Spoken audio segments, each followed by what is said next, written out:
Do I regret having weight loss surgery? Yes. And no.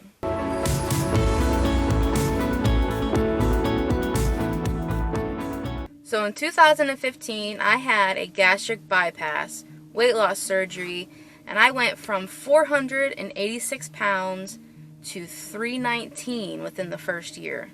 A gastric bypass is a bariatric surgery where they cut your stomach into the size of about an egg. And the other part of your stomach, where it produces ghrelin, which is the hunger hormone, and helps absorb vitamins and the things that you eat, is kind of rerouted. Like your plumbing is rerouted inside your stomach to where you don't absorb nutrients and minerals and vitamins, and you aren't at the same time getting the ghrelin hormone punching you in the face saying, feed me, I'm hungry, because you can't eat that much. Your stomach is the size of an egg. Okay, so let's get into it. The things I regret about having a bariatric surgery, weight loss surgery, gastric bypass surgery, they all are in the same category. So my biggest regret getting the surgery is I just didn't know anything going into it as far as long-term care. I mean, they teach you things in the seminars you have to take beforehand for about 6 months before you get a surgery date. You have to meet with a nutritionalist, you have to meet with your doctor, you have to meet with a psychiatrist. You have to do all of these things just to check off the checkbox on the sheet that your insurance will say, okay, we think you've had enough education, you can go have the surgery now. But I actually didn't know what foods I should be eating after that year mark. Because the biggest thing that I was told was the first year of the surgery is actually doing the work for you. So that surgery that you just had for the next year is losing that weight for you. So after that year ends, you're kind of on your own devices. I feel like for me, the doctors were pushing, this is what you need to eat right after the surgery. This is what's going to happen right after it for the first 3 months. But let's say 3 years after the surgery, I didn't really know what I was supposed to be doing and not doing. They told me what to eat and how much to eat, but they weren't really telling me why I should keep eating these things long term. I ate a lot of mashed potatoes and applesauce and a lot of soft foods, a couple of proteins like turkey and chicken, but that's really kind of the only options I was given. So after about maybe 3 years, I was like, oh, well, I can eat different stuff and it's not going to kill me, which is what I thought was going to happen if I eat something other than mashed potatoes and applesauce. So let's go crazy and have fun. My doctors never told me, well, you should be eating whole foods. You should be maybe try plant-based foods instead of just eating whatever I could get my hands on that was quick and easy because I was always on the go. I didn't really know how the body responds to whole foods versus processed foods and how your body would be better for eating the whole foods. I thought I could just eat whatever I wanted after a few years. It would just be in smaller amounts because my stomach was smaller for the surgery. But the thing is, if you're just eating high caloric foods a few times throughout the day and not filling up on low calorie, high dense foods like vegetables, fruits, those calories can add up pretty fast by the end of the night. And that is what causes a lot of people to regain the weight because they don't know or they've lost sight of you're able to eat a lot of food to where you feel satisfied if you're eating whole foods that are low in calories but high density. It fills you up. Any type of weight loss surgery you get is just a tool. That first year, it's just a tool. You have to do the rest. So let's say you win a car. You got a brand new car sitting in your driveway and you're trying to go to the store. So you get out your key and you put it in the ignition and you turn it on and you're just sitting there because it's not moving anywhere. Your surgery is like the key to the ignition, but you have to put it in drive.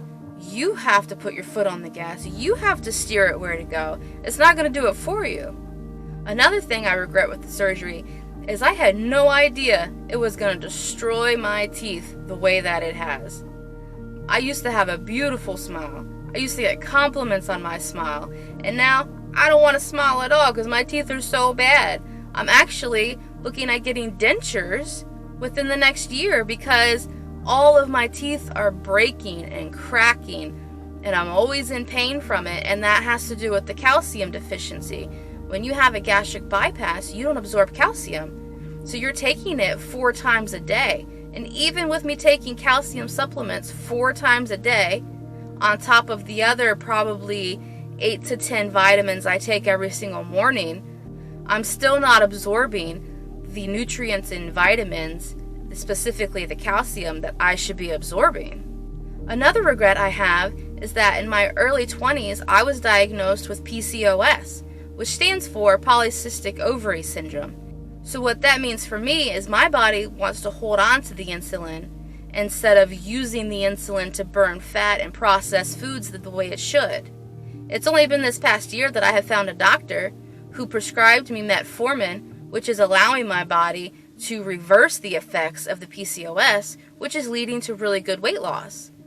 I think if I had been put on that medication when I was diagnosed with the PCOS, it would have been a whole different story. The last reason that I regret having a gastric bypass surgery is that I knew nothing about exercise and how to lose weight.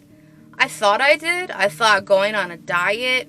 I thought by eating 500 calories a day. I thought by taking supplements, by taking this, by doing that I would be able to lose weight. But at the end of the day, I didn't even understand what a calorie deficit was.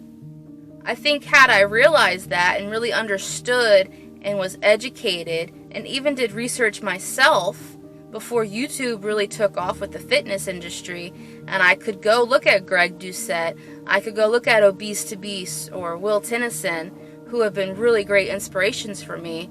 I think having known that, I would have picked up some dumbbells and started building some muscle just to replace the fat that was in my body with that muscle, so in turn, I would be burning more calories every day just sitting there.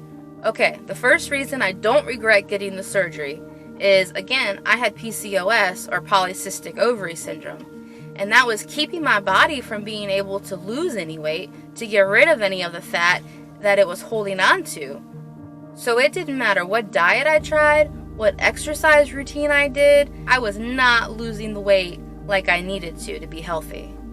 Another reason I don't regret it is I was 486 pounds. I could barely walk from my house to the driveway to get in my car without getting out of breath. I was almost to the point where it would have killed me. Just my weight alone would have killed me. So despite everything, I was to the point where I had to get the surgery and I didn't have any other choice.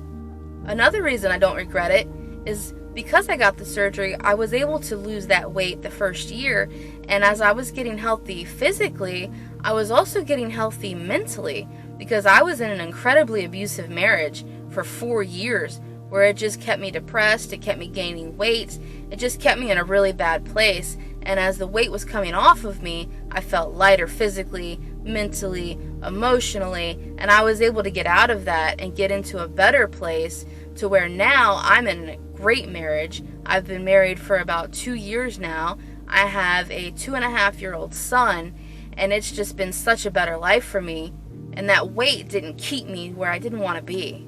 And the last reason I don't regret it is because at the end of the day, I still can't eat very much. My stomach is still very small, about the size of an egg, maybe a little bit bigger by now.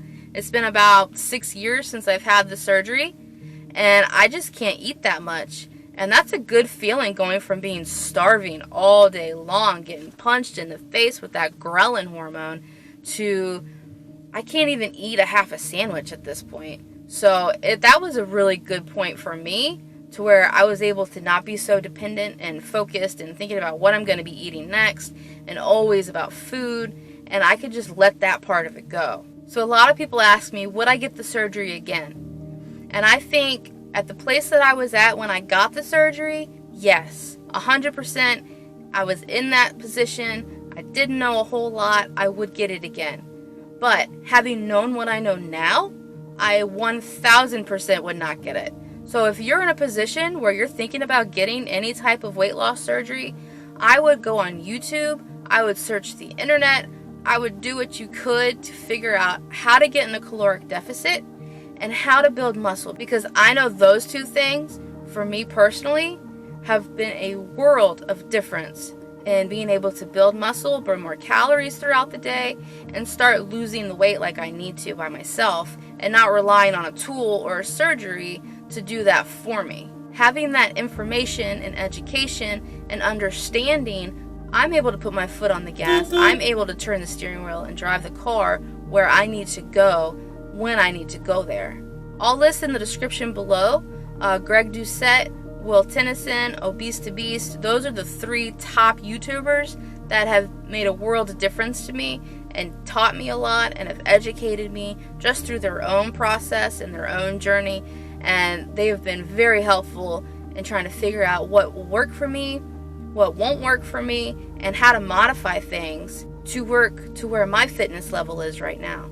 So I hope this video has been helpful for you, and I hope you subscribe and like the video, and I'll see you in the next one.